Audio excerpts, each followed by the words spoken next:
Hello everybody, it's Foster, and I am back with another video.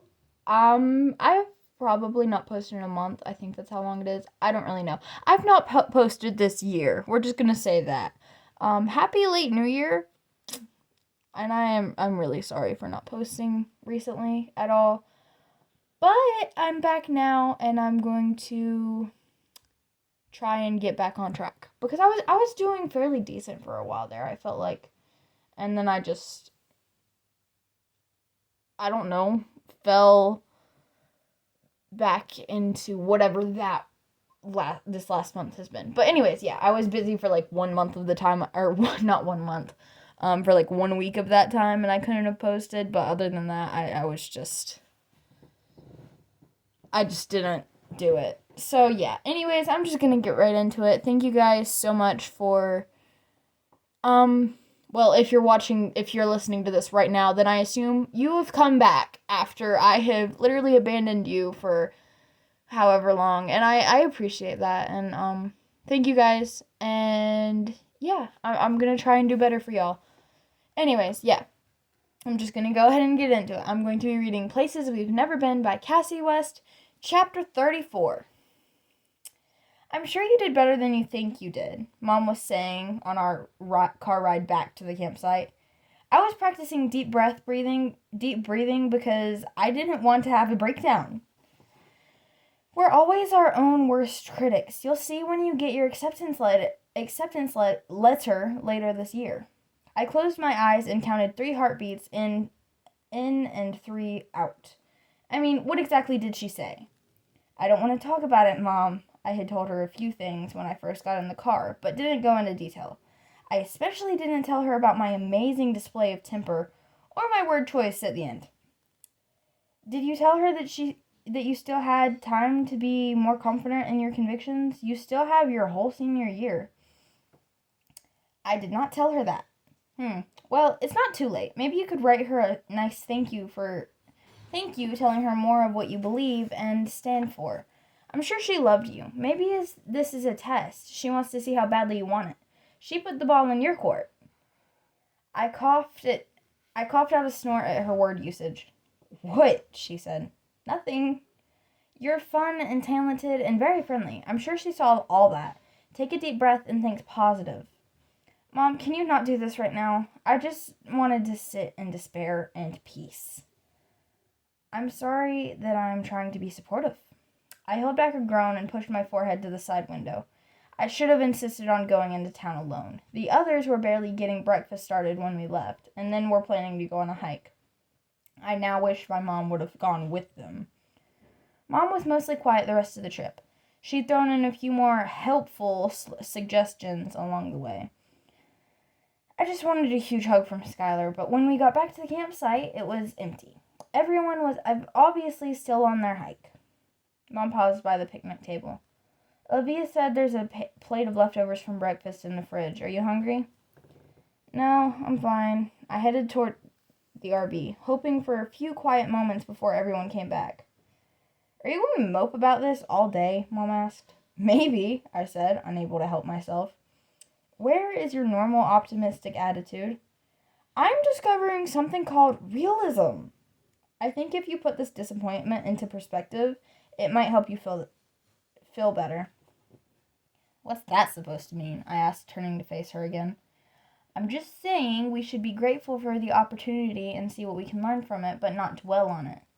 Not we, Mom. Me. This is my future we're talking about. I know, but your future is still there and very bright. I'm not allowed to be disappointed about this for 1 second because of what's going on with Olivia right now. Is that what you're saying? No, I'm saying that sometimes bad things happen in our lives, and... No, I'm saying that sometimes things happen in our lives that can make other things not seem as bad. Yeah, well, maybe that thing that has happened in our lives is another thing that had me stressed out in the interview today. I shouldn't know this, and I shouldn't know it before Skylar, Austin, and Paisley. Yes, the lesson in eavesdropping is a big one, too. Thanks, Mom, I said sarcastically. I am so hoping you're deciding that right now is the time for... I'm so happy that you're deciding that right now is the time for life lessons. Are you done, or would you like to teach me about the harmful effects of lies and secrets, too? I think we could all use a refresher course on that. My voice must have gotten loud, or maybe it was the sound of my heart beating in my ears. But I had not heard the others walk up until Ezra said, "Did you seriously tell her, Nora?" My head whipped over to see all the Huttons and Ezra standing off to the side.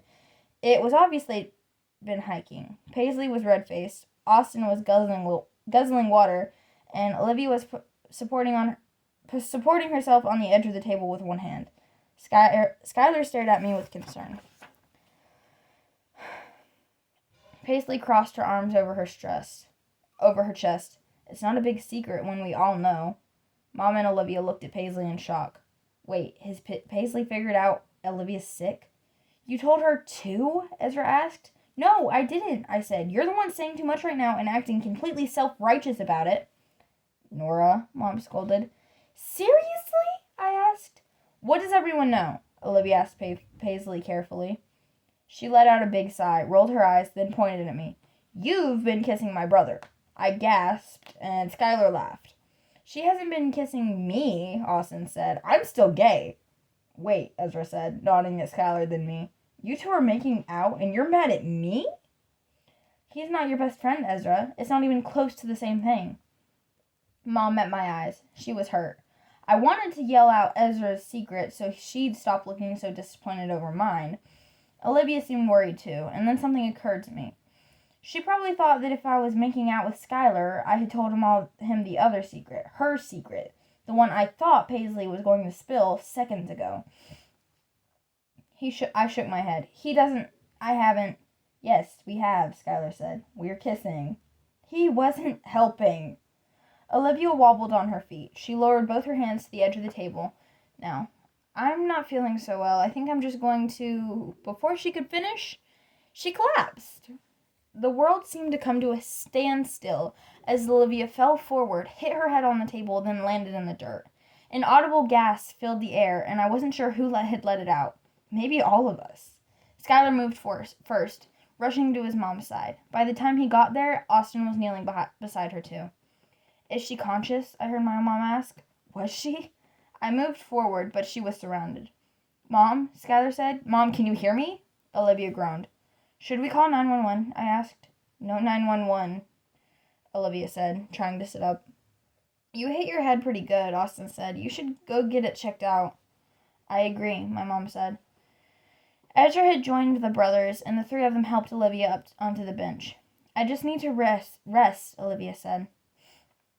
Actually, Paisley said, her voice shaky, you shouldn't sleep. You might have a concussion. You should go to a doctor. Olivia reached out for Paisley, who rushed to her side and hugged her. I'm fine, baby. It wouldn't hurt to get checked out, Mom said. I see it's 6 against 1 here, she said. Fine. Miranda, drive us to the hospital where we can park these things, I guess. Mom was already heading for the rental RV, which made sense because she was the only one that could drive that one aside from Olivia. She looked at Ezra as she reached the door. Pack up the camp and meet us at UW. It's closer than Seattle. My mom spit it out as if she had memorized the hospitals near each of our stops. Then I realized she probably had. I'm going to go with my mom, Skylar said to me, helping her to her feet. Of course. Yeah, go. As he walked away, he didn't look back. All of the Hutton kids ended up going, leaving Ezra and me standing by the picnic table, watching them leave. A huge lump had formed in my throat. Who knew she would be so upset that you and Skylar were kissing, Ezra deadpanned. Don't talk to me. I started picking up a few odds and ends that needed to be put away before we left. 2 camping chairs, the tablecloth, the big bin of kitchen supplies. You seriously need to get over this, he said, adding some things to the side storage as well. You need to get over yourself. I was so angry about what he had done to me while in the exact moment being scared about what was happening with Olivia. You think she'll be okay? Who, Olivia? He asked, shutting the side compartment and locking it into place. I nodded. Yeah, people fall all the time. She just got banged up a bit. The hike was harder than we all thought it would be. She was probably dehydrated or something. I don't know why I asked him the question. His answer gave me zero assurance because he didn't know what was actually going on. Would this accident push Olivia to tell her kids what was happening? And if so, how would they all take it? I moved toward the door so we could leave. Do you want me to break up with her? He asked, stopping me in my tracks. What? Willow, do you want me to end things? Seriously? He kicked at a weed that had pushed its way through a patch of grass, like he was thinking about it. I smacked his arm. You'd hurt my best friend like that? You are a horrible boyfriend. I smacked him again. He laughed and folded his arms across his chest, turning away from my assault. I just want to make things right for you, and for her. I feel terrible. You should feel terrible, but you can't break up with her, and you have to tell Mom and Dad. He groaned. I know. Once we get back home? I nodded. So we'll be okay? You chose each other. I'm sure you'll be fine. Nora, you know what I mean. You and me. Right now, I don't even know if I'm okay with myself. And that is the end of chapter 34. I hope you guys all enjoyed it, and thank you so much for listening, and yeah, I'll see you in the next video. Bye, guys!